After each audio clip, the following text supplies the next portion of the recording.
회복시켜 주시고 무너진 성벽이 보수가 되는 은혜가 있게 하여 주시옵소서. 살아계신 주님을 경험하게 원합니다. 만나게 원합니다. 성령으로 기름 부어주사 충만한 살아있는 예배가 되게 하여 주시옵소서. 주여 한번 보러 오늘의 예배와 우리의 마음을 위해서 기도하겠습니다. 주여 하나님 아버지 감사합니다. 이 시간 거룩하신 하나님의 임재 앞에 나아갑니다. 우리의 마음을 준비시켜 주시고 영과 진리로 주 앞에 나아가 하나님 앞에 온전한 예배로 주님을 온전히 영광 돌리는 복된 시간 되게 하여 주시옵소서. 이 예배의 주인이 하나님이신 줄 믿사오니 주님 홀로 영광 받아 주시옵소서. 하나님의 이름만 높아지게 도와주시고 하나님의 임재만 경험이 되는 복된 예배, 살아있는 예배, 우리의 마음과 생각과 전심이 돌이켜지는 살아있는 예배 될 수 있도록 은혜를 베풀어 주시옵소서. 성령으로 비추어 주시고 우리의 마음을 정결케 하사 온전한 예배, 주님 앞에 예배하는 예배자들 될 수 있도록 은혜를 베풀어 주시옵소서. 그렇게 하실 주님을 기대하고 소망합니다.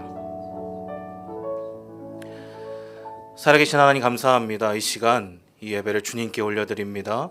주님 홀로 영광 받아 주옵소서. 우리가 하나님을 의식하게 원하고 하나님의 임재를 경험하게 원합니다. 주님 우리의 시선을 다시 주님께로 올려드리게 하여 주시고 하나님 막혀있는 담은 허물어 주시고 온전한 주님과의 관계가 회복이 되는 주님의 임재를 경험하는 복된 예배 되게 하여 주시옵소서.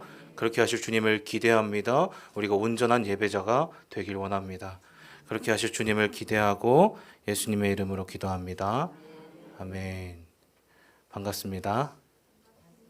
네, 앞뒤 좌우로 인사해 볼 거예요. 잘 오셨습니다. 반갑습니다.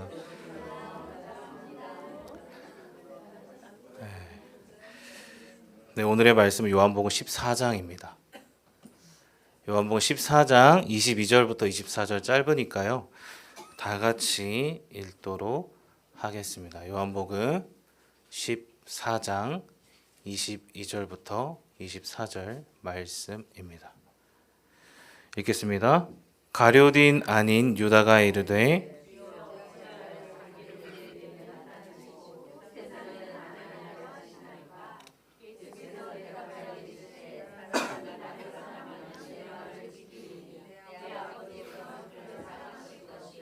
우리가 그에게 가서 거처를 그와 함께하리라.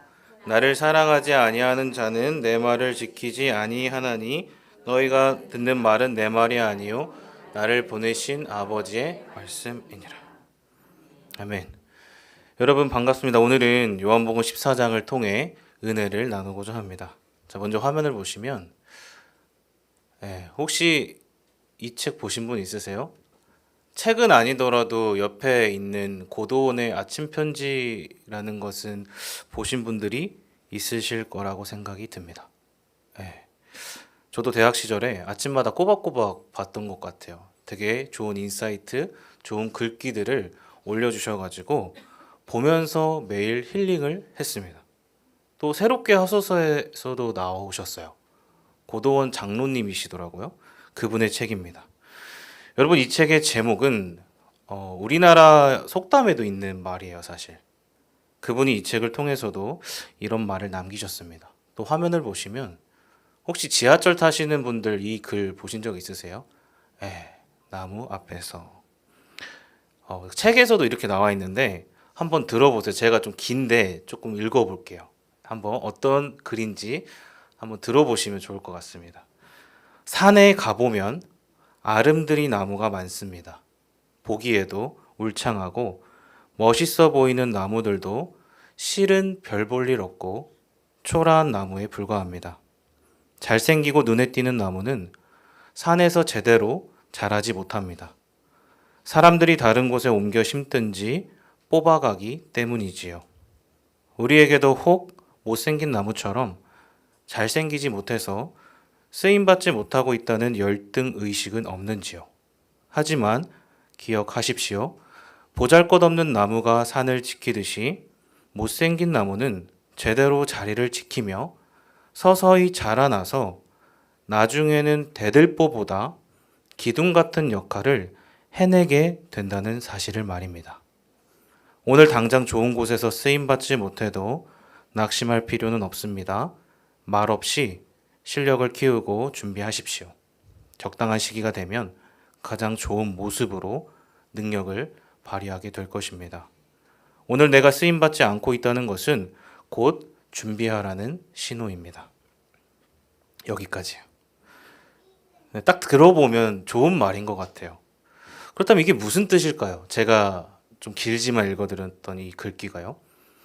오늘을 살아갈 때 대부분은 눈앞에 보이는 능력, 그 뛰어남을 추구하잖아요. 그런데 그게 아니라는 거예요.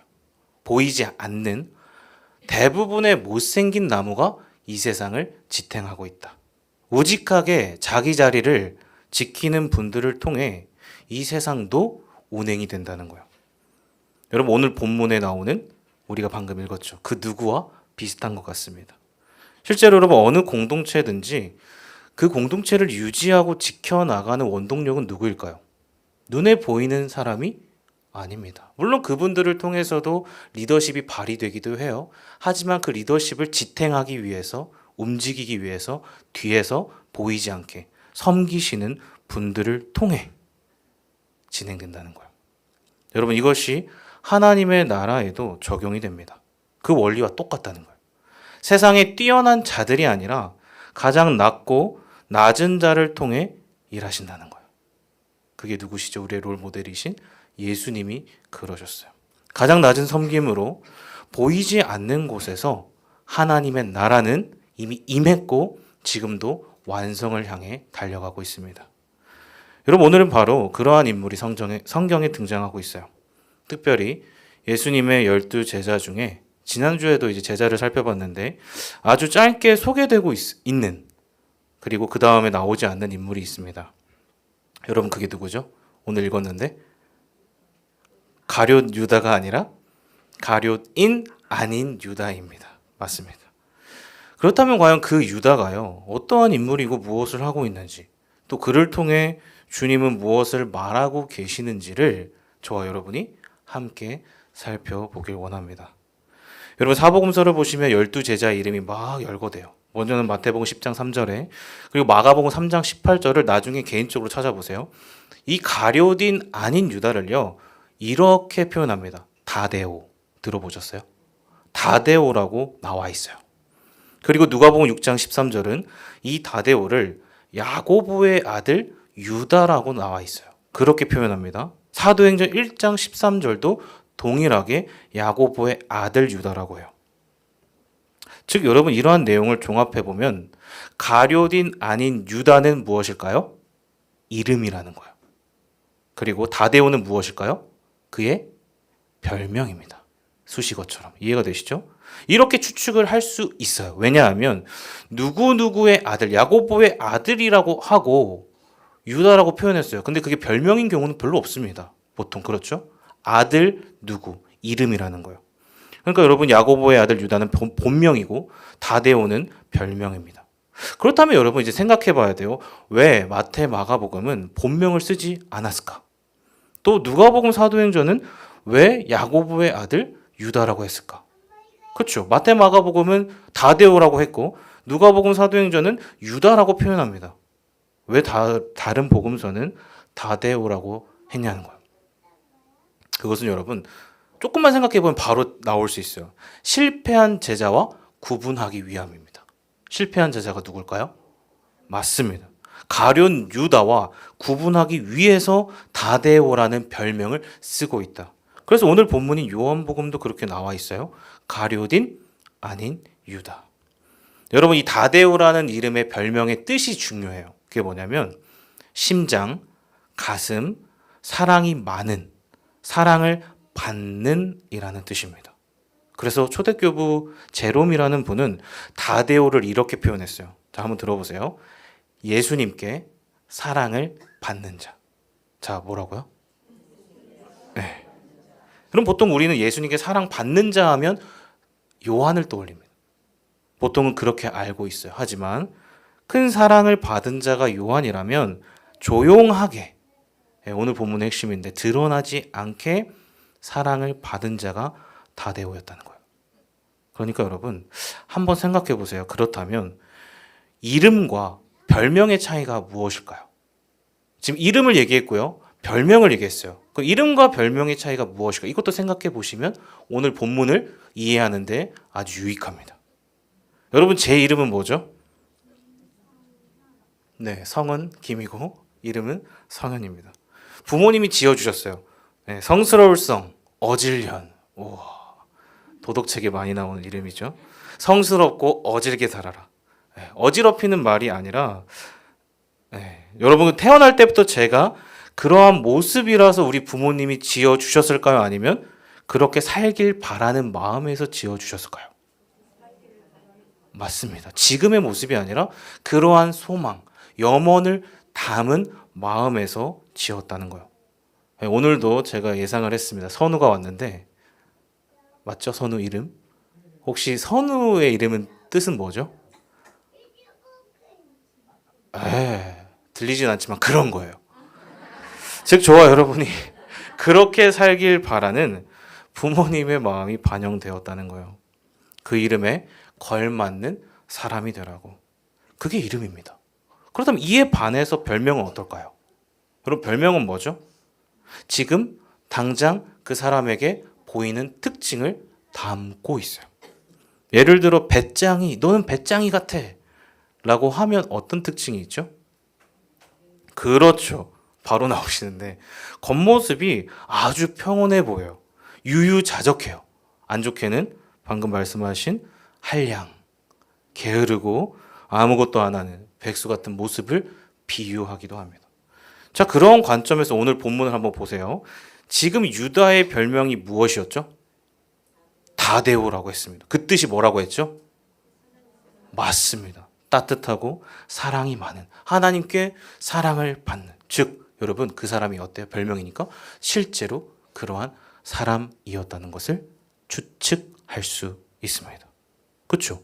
인격적이었다는 거요. 따뜻했다는 거요. 사랑이 많았다는 거요. 하나님을 사랑했다는 거예요. 또한 여러분 다데오라는 그 이름의 어근이요. 이런 말이 있더라고요. 도다라는 말인데 이 말의 뿌리는 찬양이라는 뜻이 있습니다. 그래서 초대교분들은 이 가룟인 아닌 유다에 대해서 이렇게 표현을 했어요. 한번 들어보세요.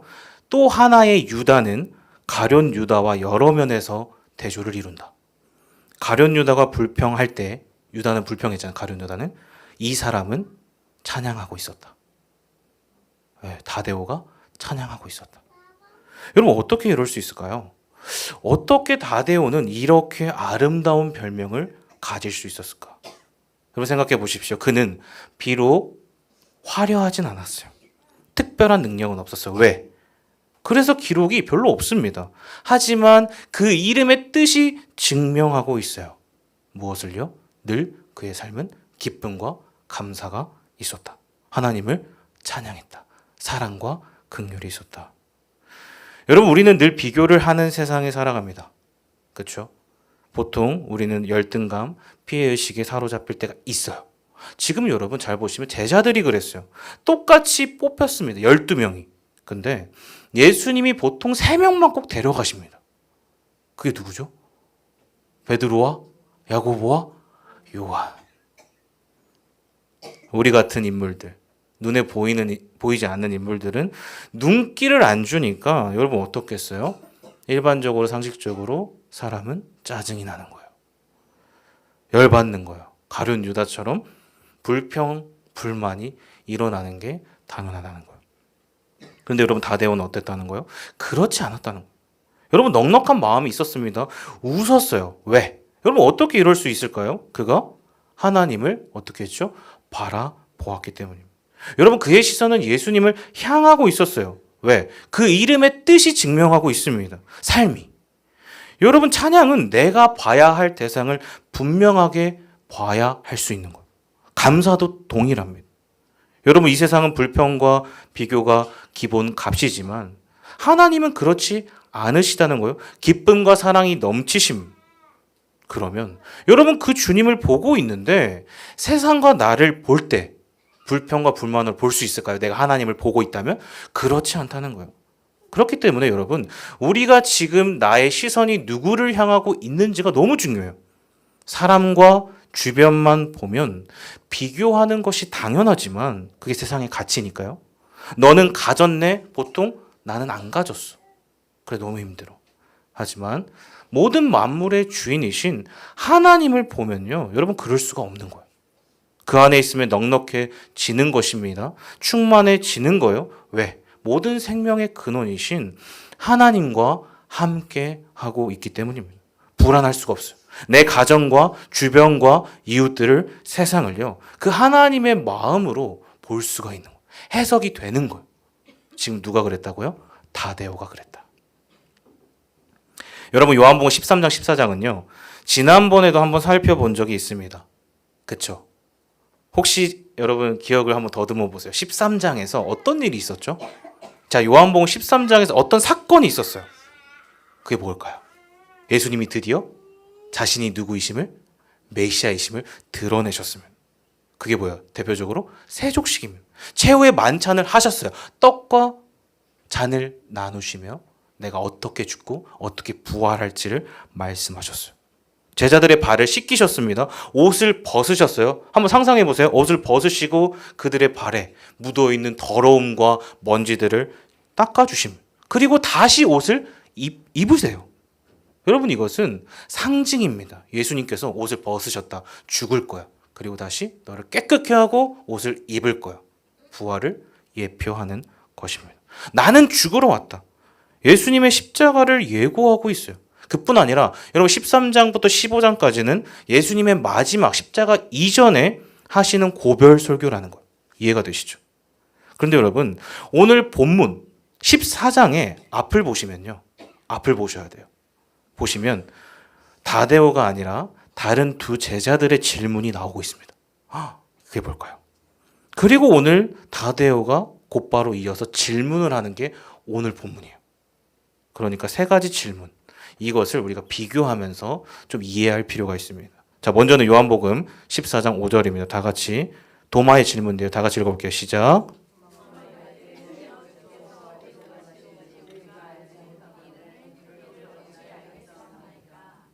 아멘. 지금 도마가 질문하고 있죠.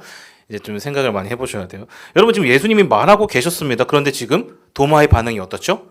주께서 어디로 가는지 우리가 알지 못하겠습니다. 주님, 어디로 가시는 거예요? 여러분, 예수님은 지금 무엇을 말하고 계셨다고요? 십자가를 지실 것을 말하고 계셨어요. 발을 씻겨주셨어요. 그런데 지금 도마가 이런 질문을 하는 거예요. 이해가 되십니까? 그러니까 이 부분을요, 한번 잘 상상을 해보세요. 제가 한번 질문을 해볼까요, 여러분? 어떤 사람이요, 제가, 여러분이 길을 가고 있어요. 두 명이, 옆에 누군가와. 둘이서 한참을 가다가 옆에 사람이 묻습니다. 저기요, 어느 집사님, 어디로 가는 거예요? 아니, 대체 어디로 가는 거냐고요? 자, 이렇게 질문을 했다고 생각해 보세요. 그럼 이게 무슨 뜻일까요? 어디로 가는 거예요? 아니, 어디로 가냐는 거예요. 이 길이 무슨 길인지 모르겠어요. 라는 말도 있는데, 여러분, 사람의 말은 뉘앙스가 중요하죠. 뉘앙스가 어때요? 아니, 어디로 가는 거냐고요? 즉, 나는 이 길을 가고 싶다, 안 가고 싶다? 안 가고 싶다는 거예요. 여러분, 뉘앙스가 좀 이해가 되세요? 지금 도마가 그렇게 말하고 있습니다. 주님, 당신의 길을 우리가 어찌 알아요? 저는 별로 가고 싶지 않습니다. 주님, 저는 그 길이 너무 마음에 들지 않아요. 이런 말이라는 거예요. 여러분, 예수님은 그 말을 듣고 너무나도 답답하신 것 같아요. 그래서 우리가 너무나도 잘 아는 대답을 6절에 하십니다. 한번 다 같이 읽어볼게요. 시작. 예수께서 이르시되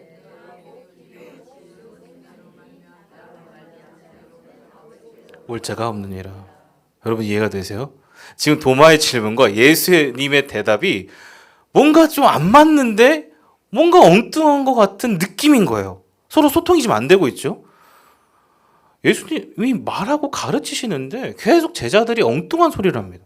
그러니까 예수님이 말하십니다. 내가 곧 길이야. 너희가 나를 따라오면 사는데 대체 무슨 소리를 하는 거야? 그동안 3년 동안 그렇게 봤는데 아직도 모르겠어? 이렇게 말하시는 거예요.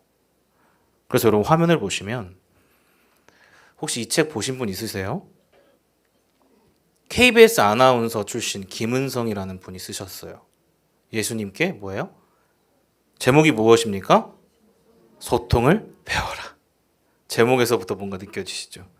이 책에서는 이렇게 말하고 있습니다. 한번 들어보세요. 소통이 무엇인가? 내 안에 상대방의 의도와 마음이 들어오는 것이다. 자, 여러분 뭐라고요? 소통은 무엇이라고요? 상대방의 마음이 내 안에 들어오는 것입니다.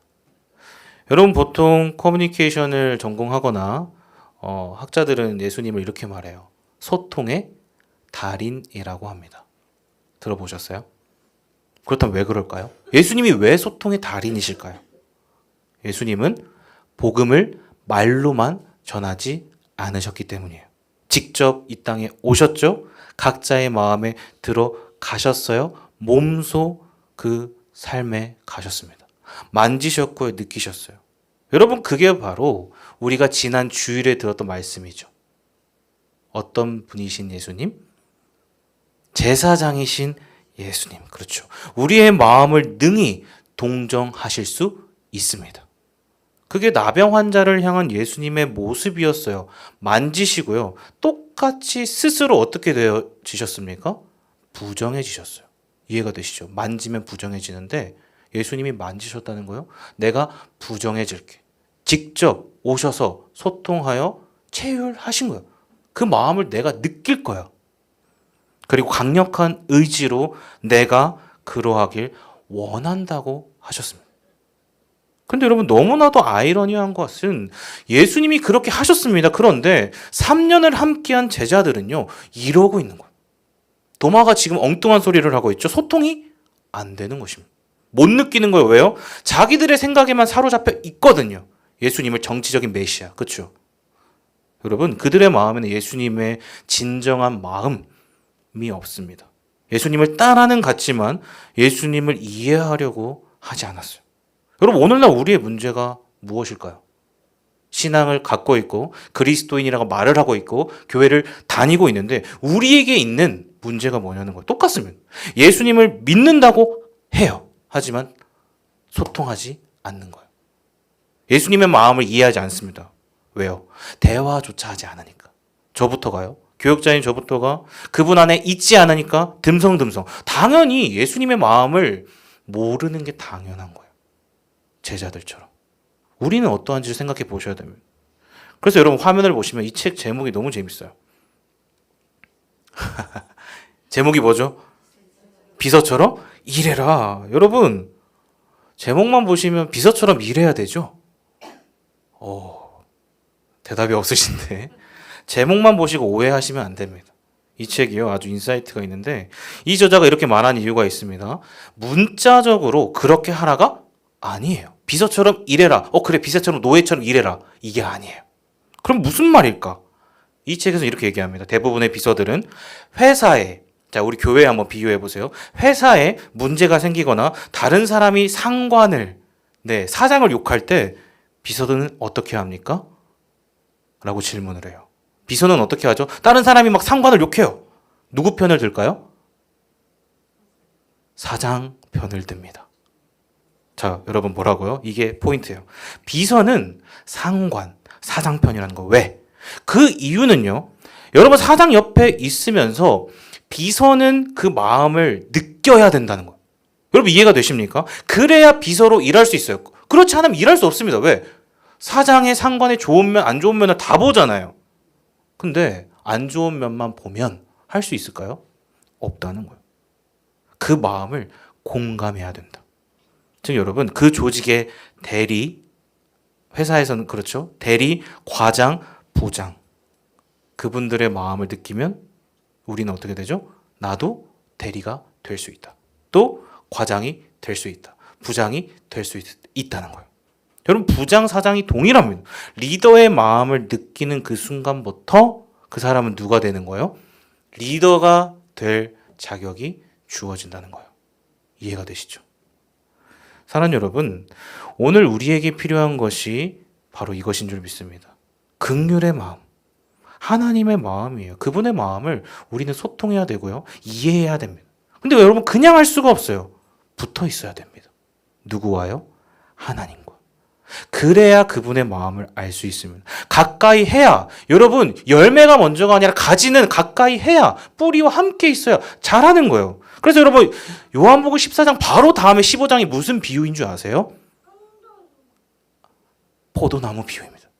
지금 맥락이 이해가 되시죠? 왜 예수님이 이 말을 하시고 포도나무 비유를 하시는가? 15장에서 그래야 건강한 가지가 돼야 열매가 맺혀지기 때문입니다.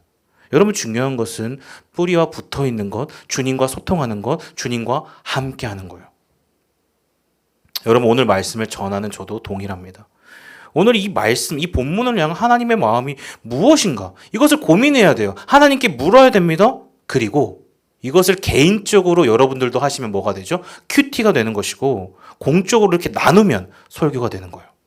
만약 여러분 이게 없다면 그냥 형식일 뿐입니다. 그냥 전하는 거예요. 저도 마음 없이. 그럴 수 있잖아요. 그게 당시 종교인들입니다. 빈 항아리였고요. 껍데기만 남은 공허함만 남는 거예요. 마음 없이. 그런데도 그냥 할 수 있습니다. 동일해요. 제자들은 3년을 함께 했지만 그 주님의 마음을 깨닫지 못했어요. 이처럼 저와 여러분도 충분히 그럴 수 있다는 거예요.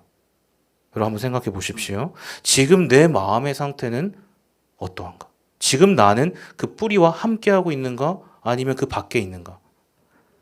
여러분, 도마와 더불어 두 번째 질문을 한 이 제자도 동일해요.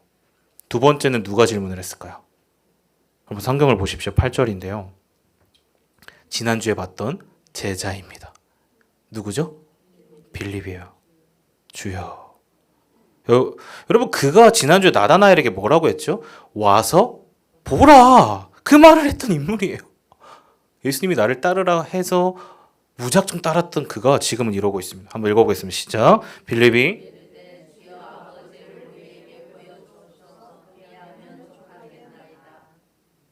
그러니까 여러분, 예수님의 입장에서 생각해 보세요. 어떨까요? 답답해서 미칠 노릇인 거예요. 소통이 안 돼요. 소통이. 주여 보여주옵소서. 하나님은 나를 보면 너는 다 보는 거야. 하나님을 보는 거야. 아버지를 보는 거야. 하고 있는데 도마는 저 안 가고 싶어요. 빌립은 지금 뭐라고 하고 있죠? 주여 제발 보여주세요. 아버지를. 예수님의 마음이 이해가 되시죠?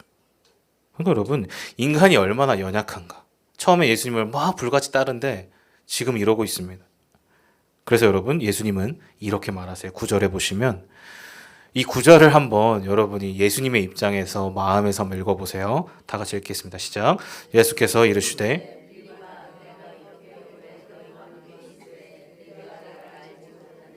나를 본 자는 아버지를 보았거늘 어찌하여 아버지를 보이라 하느냐. 아멘. 여러분, 예수님의 마음이 좀 느껴지시죠? 어찌하여 이거예요. 나를 본 자는 아버지를 보았거늘 어찌하여 보이라 하느냐. 왜 자꾸만 의심하냐는 거예요. 그런데 여러분, 오늘 다데오라는 별명을 가진 유다는 그렇지 않았던 것 같습니다. 여러분, 여기서 우리가 오해하지 말아야 할 것은 성경의 모든 제자들은 그들의 삶에 업다운이 있었어요. 그래서 어느 순간에 영적으로 충만했습니다. 빌립이 그랬죠. 어느 순간엔 다운이 됐어요. 지금 빌립이 그래요. 우리도 똑같습니다. 예수님을 처음 따를 때는 불같이 타오르다가 점점 시들 때가 있다. 하지만 오늘 이 순간 다데오, 그 유다는요, 영적으로 충만했던 것 같습니다. 그래서 여러분, 오늘 본문은 이렇게 얘기하고 있어요. 22절 다 같이 읽겠습니다. 시작. 가룟인 아닌 자기를 우리에게는 나타내시고 세상에는 아니하려 하시나이까. 아멘. 여러분, 이게 무슨 말일까요? 쉽게 말하면 이거예요. 주님, 이 좋은 복음을 왜 우리에게만 들려주시나이까? 이런 거예요. 주님, 다른 이들에게도 제가 느낀 이 복음, 이 좋은 소식을 들려주세요. 이해가 되시죠? 안타까운 마음으로 묻고 있습니다. 즉, 다데오의 마음에 누구의 마음이 있는 거예요? 예수님의 마음이 있었다는 것입니다. 이해했어요. 여러분, 이게 바로 그리스도인의 모습입니다. 즉, 은혜를 경험한 자는 혼자만 가질 수 없습니다. 하지만 우리는 늘 두 가지 모습 가운데서 씨름하고 갈등을 한다는 거예요. 극단적으로 가는 사람, 균형을 가진 사람. 여러분, 자칫 잘못하면 우리가 그럴 수 있습니다. 외골수라고 하죠. 남이 어떻게 되든 상관이 없는 거예요. 나는 은혜 받았으니까. 넌 너대로 가, 난 나대로 갈게. 이런 무대포 신앙들이 있으세요. 누가 시험에 들던 말던 나는 방언으로 기도하리라. 여러분, 방언 자체가 잘못된 게 아니에요. 은사니까요. 하지만 바울이 얘기했습니다. 분명하게. 방언을 어떻게 하라고요? 덕이 되게 하라고. 여러분, 공동체가 기준이에요. 남들이 시험이 들면 방언을 하지 말라고 했어요. 줄이라고 했어요. 그런데 그래? 그럼 나는 기도원 가서 할게. 난 세상과 분리될 거야. 이런 분들이 실제로 있으세요. 철저히 이분법적으로 잘못된 믿음으로 살아가는 사람들이 많다는 것입니다. 소위 자기 혼자 좋은 거예요. 그러니까 여러분, 지금 반대로 다가오는 진짜 믿음의 모습이었다는 거예요. 내가 은혜 받았습니다. 가슴이 뜨거워요. 그러면 주변이 보이는 게 당연하다는 거예요. 사랑하는 마음이 생겨야 합니다. 미웠던 가족, 싫었던 가족이 떠오를 수밖에 없어요. 왜? 내가 그랬으니까. 나 같은 사람을, 죄인을 살려주신 하나님의 사랑이 너무나도 큰 거예요. 감동이 되기 때문에 그들에게도 주님 이렇게 기도하는 거예요. 그 사랑을 허락해 주세요. 여러분, 믿음은 단호하지만 냉정하지 않습니다. 따뜻한 거예요. 믿음은 사랑과 긍휼이 함께하는 거예요. 여러분, 지난 주일에 중고등부 스마일 파티를 은혜 가운데 마쳤습니다. 화면을 보시면 기도해 주셔서 감사해요. 5명의 새 친구가 왔습니다. 여러분, 참 감사한 것은 제가 분명하게 또 느꼈습니다. 역시 영혼 구원은 하나님의 비전이다. 하나님이 계획하신 일은 하나님이 하신다. 제가 느꼈습니다. 왜냐하면 여러분, 저희 교회 성도님들은 대부분 멀리 사세요. 그렇죠. 너무 멀리들 사세요. 그래서 주일마다 긴 거리와 시간을 들여서 오십니다. 아이들도 그렇죠. 그러면 여러분 생각해 보세요. 마음을 잘 먹고 와야 돼요. 오늘 1시간 좀 걸리겠지? 빨리 일찍 준비하자. 그러니까 여러분, 이제 새 친구들을 데려오려고 하는데 아이들이 다 멀리 사니까 어떨까요? 어떤 문제가 있죠? 데려오는 게 문제인 거예요. 차가 없어요. 차에 자리도 없어요. 그래서 처음에는 제가 가야겠다고 생각을 했습니다. 그런데 이런 이야기를 교육자분들과 교사들하고 나눴어요. 저희 중고등부 선생님들이 그리고 학부모님들이 자원을 해주시는 거예요. 섬기겠다고. 제가 할게요. 저는 참 놀라우면서도 감사했어요. 말 그대로 하나님께 받은 그 사랑을 흘려보내기로 본인이 자원을 한 거예요. 누구처럼? 다데오처럼. 하나님의 마음을 느꼈기 때문에. 저는 그렇게 믿습니다. 그러니까 솔선수범해서 본인이 그 아침에 갔다 오셨겠죠. 그래서 중고등부는 이날 스마일 파티잖아요. 하나님의 스마일. 미소로 행복한 하루를 보낼 수 있었어요. 지금 이 5명 외에도 계속 기도하는 친구들이 있어요. 계속해서 기도해 주시면 감사하겠습니다. 게다가 여러분, 최근에 작년에도 그랬지만 곧 여름에 태국 단기 선교 여행을 갑니다. 이제 딱 2달 남았어요. 오늘부로. 여러분, 선교는 시간이 너무 빠른 것 같아요. 선교는 하나님이 하시는 줄 믿습니다. 하나님의 비전이죠. 그러면 하나님이 하세요. 저는 작년에 보았고요. 이번에도 감히 예상하고 있습니다. 여러분, 왜 그럴까요? 저희 팀은 재정이 없어요. 아무것도 없습니다. 선교팀이요. 작년에도 무에서 시작을 했고요. 그런데 너무 감사한 것은 권사님들이 바자회로 떠나기 직전에 성도님들의 귀한 플로잉으로 저희가 예산을 세운 만큼 딱 채워진 거예요. 작년에 그랬습니다. 너무 놀라웠고요. 그런데 더 놀라운 것은 여러분, 각 성도님들이 어찌나 그리 잘 아시는지 저는 그렇게 생각이 들더라고요. 여러분이 우리 성도님들이 너무 기도를 많이 하시는구나. 기도하시는 분들이라 그렇구나. 하나님의 마음을 느끼고 있구나. 제가 이걸 느꼈어요, 최근에. 왜냐하면 최근에도 선교팀에 누군가가 재정으로 어려워하는 분들이 있었습니다. 선교를 가야 하나 말아야 하나 고민하는 분들이 있으셨어요. 그런데 여러분, 하나님이 열어주셨습니다. 채워주셨어요. 구체적으로는 다 말할 수는 없지만 지금 그런 일들이 선교팀 처음부터 지금 중간중간에 있다는 거예요. 여러분, 선교는 영적인 일입니다. 영적 전쟁이 너무 치열해요. 지금 마음으로, 재정으로, 내면으로, 상황으로 각 사람에게, 가정에게 공격이 들어오고 있습니다. 하지만 감사한 것은 하나님이 그 상황을 통해서 일하고 계신다. 은혜를 주신다. 하나님의 놀라운 임재를 경험하게 하신다는 것을 제가 보고 있습니다. 즉 여러분 무슨 말일까요? 하나님은 하나님이 계획하신 것을 반드시 이루신다는 거예요. 여러분 우리는 이 사실을 믿습니다. 그게 하나님의 약속이고요. 우리가 배우고 있는 작정이자 예정이에요. 하나님의 나라는 그 어떤 것도 막을 수 없습니다. 방해할 수 없고요. 하나님이 하시면 가능한 거예요. 여러분 하나님이 채우시면 채워지는 것입니다. 여러분 어떻게 해요? 먼저 그 은혜를 경험한 자들을 통해, 여러분 다데오 같은 이들을 통해 하신다는 거예요.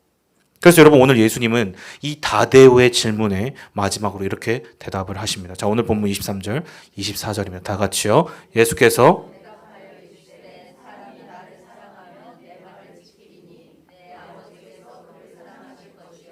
우리가 그에게 가서 거처를 그와 함께 하리라.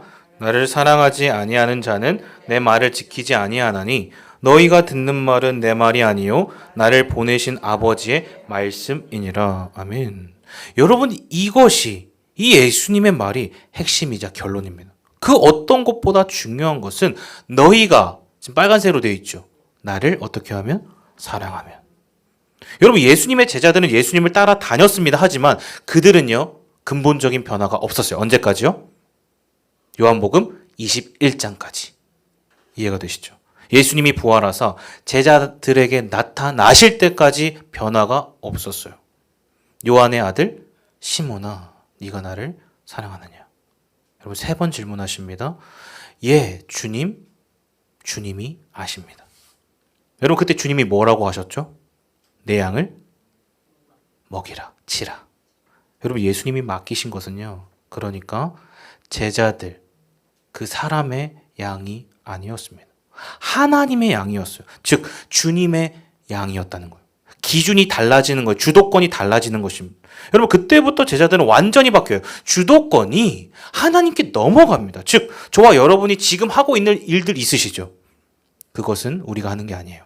우리의 것도 아니고요. 하나님의 것입니다. 하나님이 주신 거예요. 즉 이 관점이 여러분 너무 중요해요. 우리가 하나님을 사랑하면, 오늘 말씀으로 보자면 우리가 하나님을 사랑하면 그 주님의 마음으로 할 수 있습니다. 왜? 주도권이 달라지기 때문에. 그렇지 않으면 여러분 우린 절대 할 수 없어요. 가장 중요한 것은 우리가 주님을 사랑하느냐 아니냐입니다. 여러분 우리가 그 주님 안에 있느냐 아니냐인 거예요. 즉 여러분 지금 주님의 의도가 이해가 되세요? 다데오가 말합니다. 주님, 다른 이들에게도 들려주세요. 다른 이들에게도 그 사랑 흘려보내주세요. 예수님이 대답하시는 거예요. 뭐라고요? 아니, 너희가 나를 사랑하면, 너희가 내 안에 거하면 누구를 통해? 너희를 통해 흘러갈 거야. 너희가 내 양을 먹이게 될 거야. 그래서 여러분, 복음은요, 하나님이 행하시는 일에 우리는 동참할 뿐이라는 거예요. 그 이상도 이하도 아닙니다. 우리는 축복의 통로일 뿐이에요. 여러분 이게 바로 다데오의 모습이었고 예수님의 말씀이었다는 거예요. 그는 무명이었지만 하나님의 사랑을 받았습니다. 하나님과 연결된 예수님과 소통하는 하나님의 무엇이었습니까? 기쁨이었다는 거예요. 별명이. 그래서 마지막으로 이 화면 보고 끝날 건데요. 사실 지난주에 하려고 하다가 시간이 없어서 안 했습니다. 이게 뭘까요? 혹시 바티칸 가보셨나요? 로마에? 나중에 기회가 되시면 한번 가보시면 좋은데 바티칸에 있는 최후의 심판이라는 작품입니다. 벽화. 엄청 큰데 사진으로는 저렇게 나와 있어요. 누가 그렸죠? 미켈란젤로. 여러분 근데 이 빨간색 오른쪽에 이게 뭘까요? 여러분 라파엘로가 아테네 학당에서 자기를 어떻게 했어요? 자화상을 그렸죠.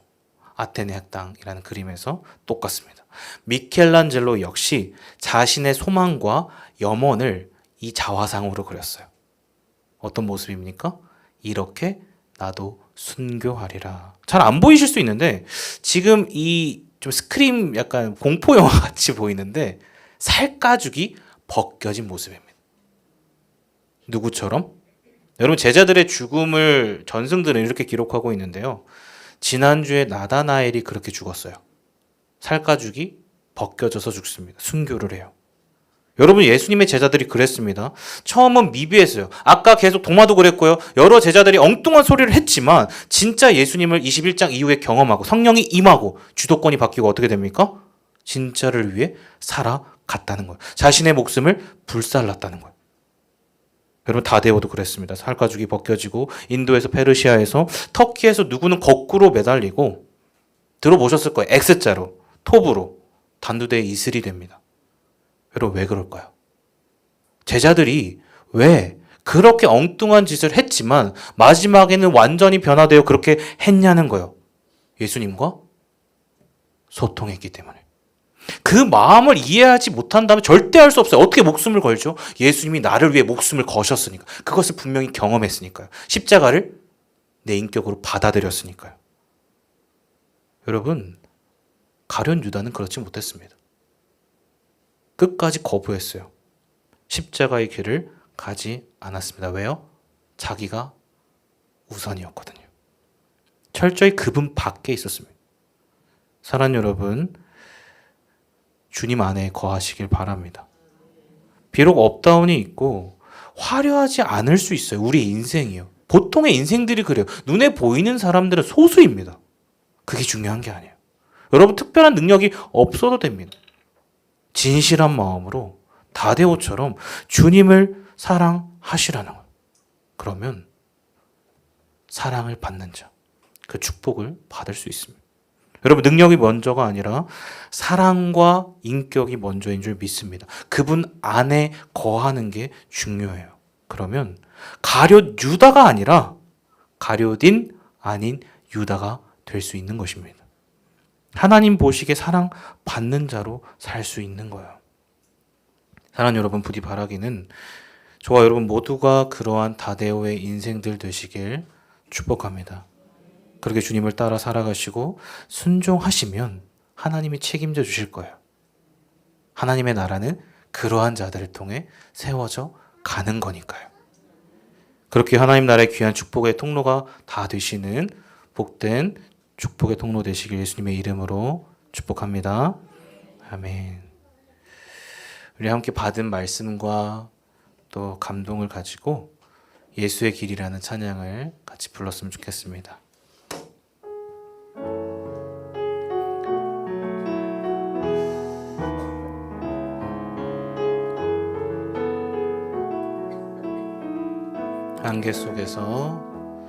안개 속에서 주님을 보내 아무도 없을 것 같던 그곳에서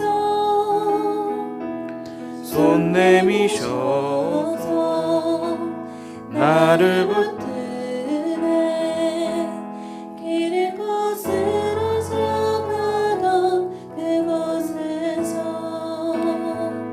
주 말씀하시네 내 손 잡으라고 내가 곧 길이요 진리 생명이니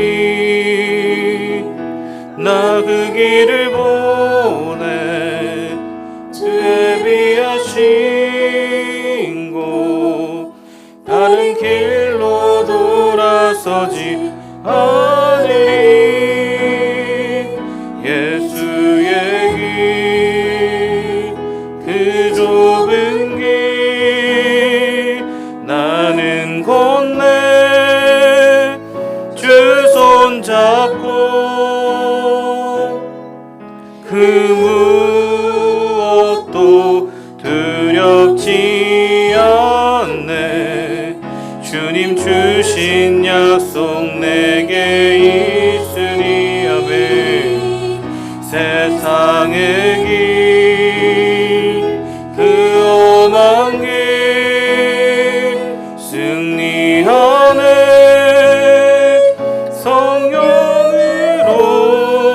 성령으로 그 무엇도 바라지 않네 저 하늘에 내 소망 있으니 예수의 길 그 좁은 길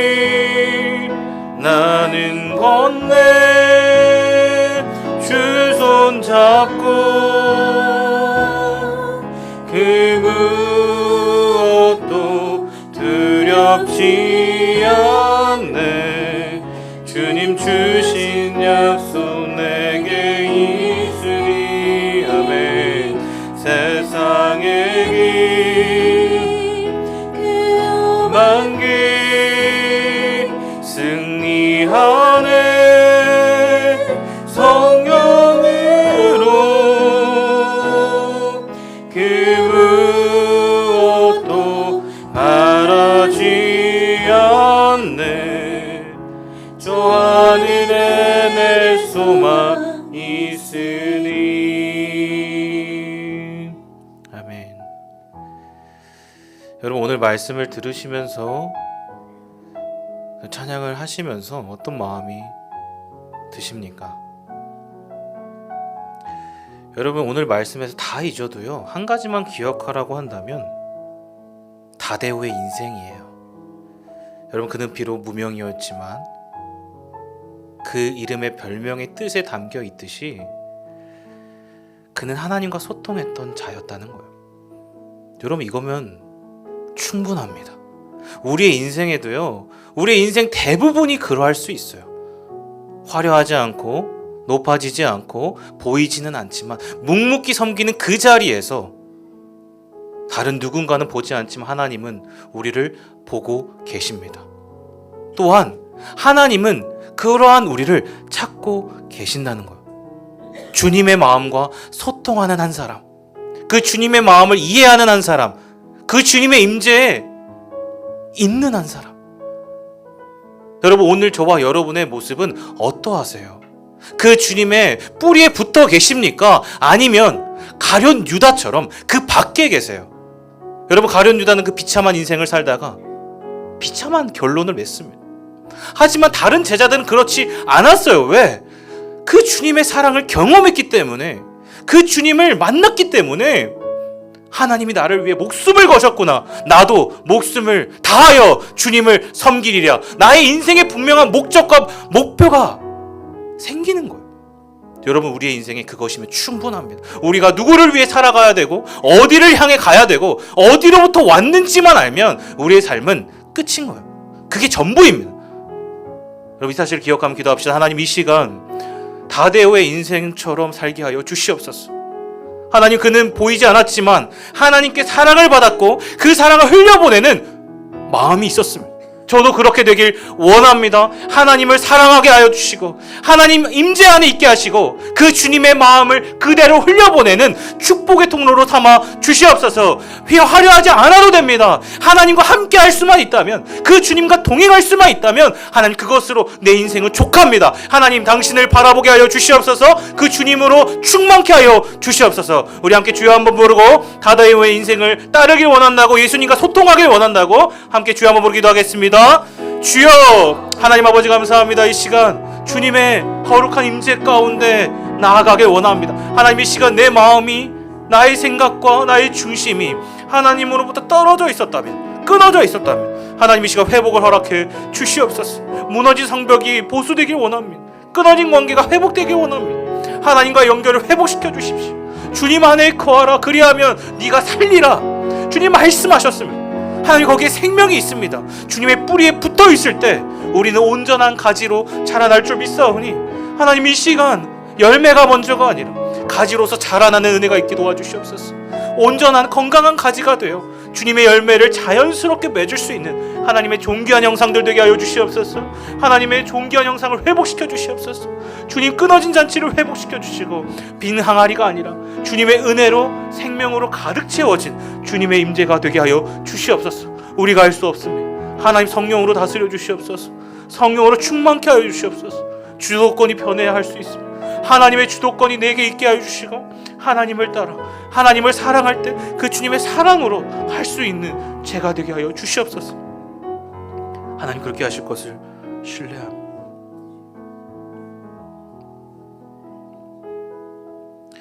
또한 여러분, 기도했으면 좋겠습니다. 여러분, 다데오는요, 하나님을 사랑했고 그 사랑을 받았습니다. 하지만 자기만 가지고 있지 않았어요. 주님, 다른 이들에게도 그 사랑을 흘려보내주세요. 하나님의 마음이 있었습니다. 그 주님의 긍휼이 있었습니다. 여러분, 우리도 이러한 모습을 따라야 할 줄 믿습니다. 특별히 이러한 다데오와 같은 소리 소문 없이 우리 몸된 교회를 섬기시는 분들을 위해서 기도했으면 좋겠어요. 여러분, 저희 교회는 이런 팀들이 있습니다.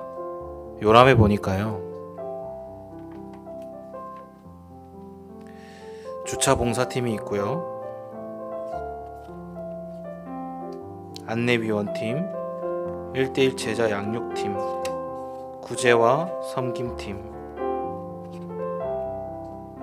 그리고 찬양팀, 가정사역팀, 중보기도팀, 전도팀, 선교팀이 있습니다. 권사회가 있고요, 안수집사회가 있고요. 하나님, 이들을 다스려 주시옵소서. 주님의 넘치는 성령의 충만과 기름 부으심으로 공급하여 주시고, 하나님, 이들이 몸된 교회를 위해, 나를 위해서가 아니라 우리의 몸의 주인이신 하나님의 영광을 위해 섬길 수 있는 은혜가 있게 하여 주시옵소서. 그리하여 다데오의 인생들이 되길 원합니다. 하나님, 보이지 않지만 하나님께 사랑을 받고 하나님을 사랑하고 그 사랑을 흘려보내는 축복의 통로들이 되길 원합니다. 주님, 새 힘을 주시고 격려하여 주시고, 이곳에 소속되어 있는 모든 이들이 보이지 않지만 하나님은 그들을 외면치 않으시고 그들을 통해 하나님 나라를 이루어 가신다는 사실을 기억하는 은혜가 있게 하여 주시옵소서. 우리 함께 주여 한번 부르고 교회에 보이지 않는 귀한 섬김이들을 위하여 주여 한번 부르고 기도하겠습니다.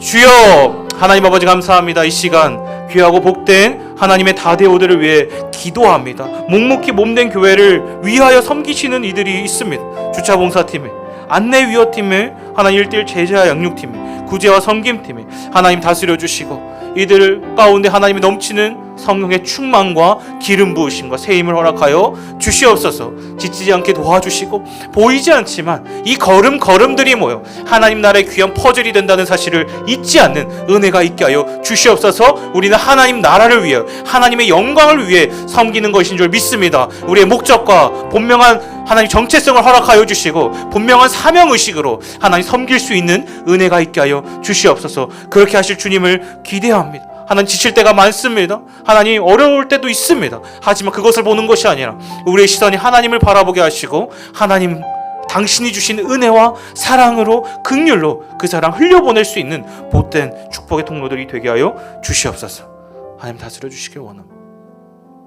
또한 기도했으면 좋겠습니다. 여러분, 주일학교 선생님들도 계십니다. 여러분, 생각해 보시면 너무 감사해요.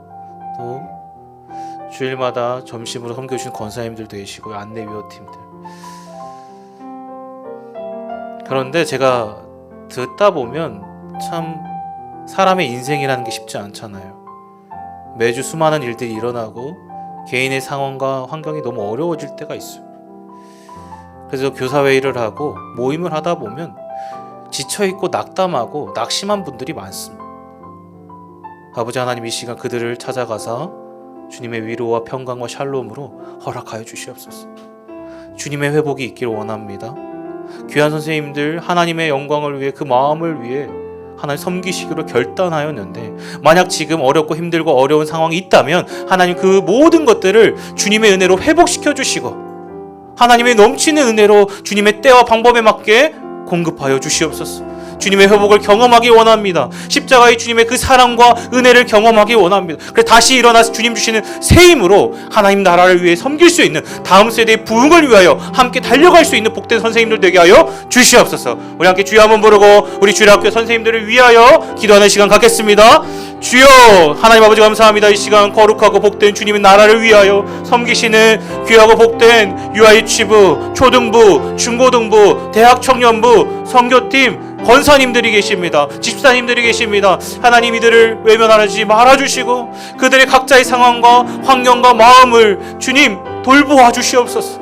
주님 찾아가사 만져주시고 회복을 허락하여 주시옵소서. 하나님이 필요합니다. 주님께서 행하실 일들을 분명히 경험할 수 있도록 주님 함께하여 주시고 은혜를 베풀어 주시옵소서. 하나님께서 어떠한 일들을 행하시는지 이러한 시간들을 통하여 하나님께서 행하시는 일들을 보게 하여 주시고 넘치는 하나님의 은혜와 새 힘으로 일어서는 복된 선생님들 되게 하여 주시옵소서. 악한 마귀가 너무나도 틈타고 너무나도 마음을 회방할 때가 많습니다.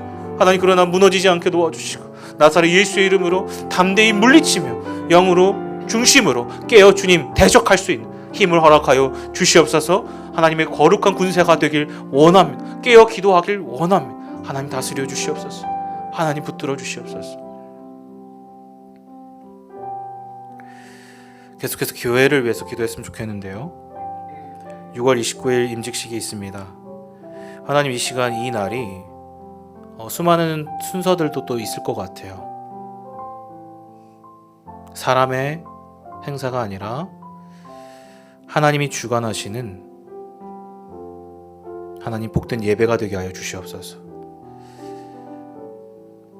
그리하여 하나님 나라를 위한 귀한 일꾼들이 세워지게 하시고 그들을 통하여 하나님 이 분당 오른교회를 통해 하나님의 나라가 세워지는 은혜를 경험케 하여 주옵소서. 또한 예배 초소를 구하고 있습니다. 하나님이 예배하신 초소를 구하게 하여 주시옵소서.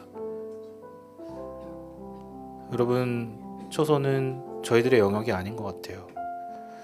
주님이 인도해 주셔야 합니다. 또한 주일학교들이 여름 캠프를 준비하고 있습니다. 그 과정 속에 참 많은 이야기들이 오고 가고 있고 일정이 참 쉽지가 않은 것 같아요. 중간에 선교팀 일정이 있다 보니까 앞뒤로 초등부나 중고등부가 지금 여러 이야기를 논하고 있다고 제가 들었고, 그리고 이번 주 다음 주 안으로 결정한다고 들었습니다. 하나님, 이 시간을 통하여 주님이 예비하신 최고의 시간들을 하나님이 생각하시는 최고의 뜻이 이루어지는 시간 되게 하여 주시옵소서. 사람의 생각이 아니라 그래 서로가 그것을 통하여 시험에 드는 것이 아니라 하나님을 바라볼 수 있는, 그래서 하나님이 행하시는 은혜를 경험케 하여 주시옵소서. 우리 함께 임직식과 교회 초소와 다음 세대의 여름 캠프를 위해 주여 한번 부르고 기도하겠습니다. 주여, 하나님 아버지 감사합니다. 이 시간 주님의 은혜가 필요합니다. 주님께서 이 분당 오른교회를 세워주셨는데 앞으로 다음의 스텝을 기도하고 있습니다. 초소가 필요하고 또 초소가 주님의 은혜를 따라 주님 보여주시는 곳으로 가야 되는데 참으로 쉽지 않습니다. 하나님 지혜를 주시고 은혜를 주시고 하나님 예배하신 곳으로 갈 수 있는 은혜가 있게 하여 주시옵소서. 또한 임직식이 있습니다. 이 시간을 통하여 귀한 장로님들, 권사님들, 안수집사님들이 세워질 텐데 하나님 복된 주님의 영광이 드러나는 시간 되게 도와주시고 하나님을 예배하는 예배가 될 수 있도록 은혜를 베풀어 주시옵소서. 하나님 주일학교 캠프를 준비합니다. 하나님 선하게 인도해 주시고 합력하여 선을 이루시는 하나님의 때와 시간이 언제일지를 보게 되는 은혜가 있게 하여 주시옵소서. 하나님이 행하실 것들을 기대합니다. 소망합니다. 하나님 다스려 주시고 주님 은혜를 베풀어 주시옵소서. 하나님께서 행하실 것들을 기대하고 있습니다. 하나님 붙들어 주시옵소서. 오늘 기도 제목이 맞는데 한 가지만 더 기도했으면 좋겠습니다. 그게 뭐냐면 어제 기사로 이스라엘이 라파를 공격해서 45명이 죽고 또 난민촌에 200여 명이 다쳤다고 해요. 어제니까 오늘은 더 늘어났을 수도 있습니다. 이팔 전쟁이 계속 심화가 되고 있고 국제 정서가 많이 좋지 않습니다. 주님 열방 가운데 하나님의 공의가 사랑이 임하는 은혜가 있게 하여 주시옵소서. 많은 이들이 아파하고 힘들어하고 있습니다. 주님의 회복이 필요합니다. 또한 이를 위해 섬기시는 이스라엘 황요엘 선교사님을 위해 또한 저희가 후원한 선교사님들 각자가 참 쉽지 않지만 주님 나라를 위해 달려가고 있습니다. 귀한 선교사님들을 기억하여 주시고 주님의 은혜로 넘치는 공급이 있게 하여 주시옵소서. 또한 우크라이나 전쟁, 북한 땅 가운데 주님의 생명이 흘러가게 해달라고 또 태국 단기 선교여행에 준비하는 모든 과정을 위해 우리 함께 주여 한번 부르고 기도하겠습니다.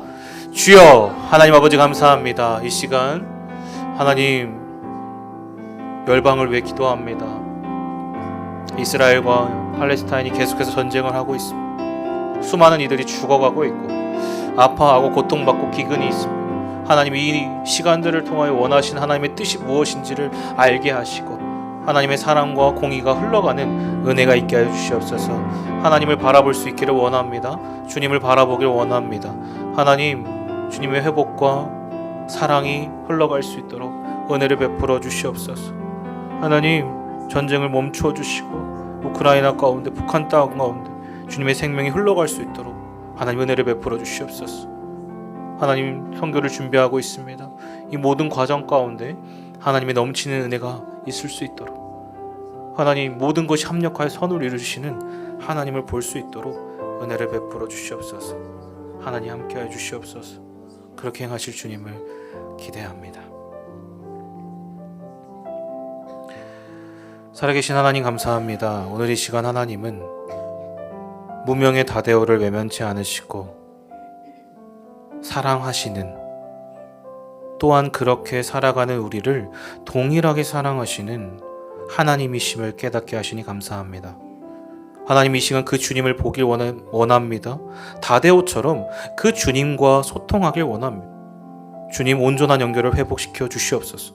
다시 그 주님 안에 있게 하사 주님의 마음이 무엇인지, 그 주님이 우리를 어떻게 바라보시는지를 알게 하셔서 깨닫는 은혜가 있게 하여 주시옵소서. 내가 아니라 내 힘이 아니라 주님을 사랑하는 그 주님께로부터 흘러나오는 사랑과 은혜로 살아가는 복된 축복의 통로가 되게 하여 주시옵소서. 그렇게 하실 주님을 기대합니다. 그렇게 우리를 하나님 나라의 귀한 통로로 삼아주실 하나님을 소망합니다. 이 모든 말씀 살아계신 예수님의 이름으로 기도합니다. 하늘에 계신 우리 아버지여, 이름이 거룩히 여김을 받으시오며 나라가 임하시오며 뜻이 하늘에서 이룬 것 같이 땅에서도 이루어지다. 오늘 우리에게 일용할 양식을 주시옵고 우리가 우리에게 죄 지은 자를 사하여 준 것 같이 우리 죄를 사하여 주시옵고 우리를 시험에 들게 하지 마시옵고 다만 악에서 구하시옵소서. 나라와 권세와 영광이 아버지께 영원히 있사옵나이다. 아멘. 개인적으로 기도하시다가 돌아가시면 되겠습니다.